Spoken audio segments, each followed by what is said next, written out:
Bute is an industrial chemical. It is used to produce plastics and can be extremely dangerous and damaging to a human if consumed. The chemical has been increasingly linked to sexual assaults and drug overdoses in Australia. On the 1st of March, there was changes to Commonwealth legislation resulting in Bute now being defined as a border control drug. This puts it up on par with some of the most serious drugs in the Australian community, such as methamphetamine, heroin, MDMA and cocaine.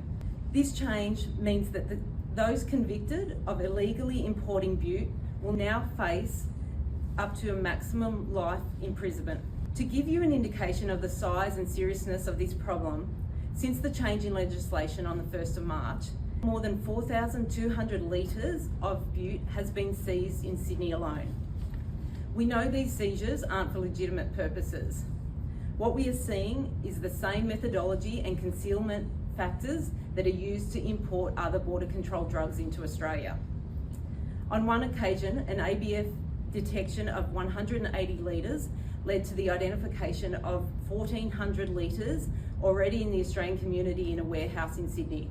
The AFP is investigating these matters and will continue to do so. What we need to say today though, the consequences of importing Bute into Australia are serious because the harm done to Australians is significant and can be life-changing.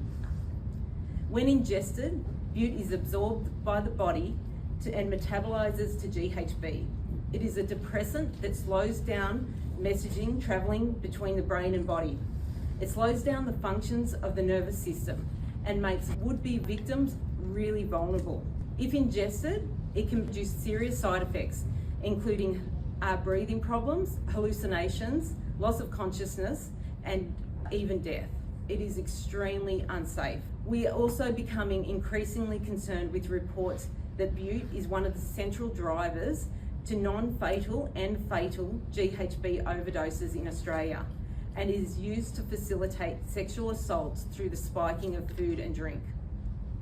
Our message to the Australian community is clear. The consequences of importing Bute into Australia are serious, the impacts and the damage to Australians is significant.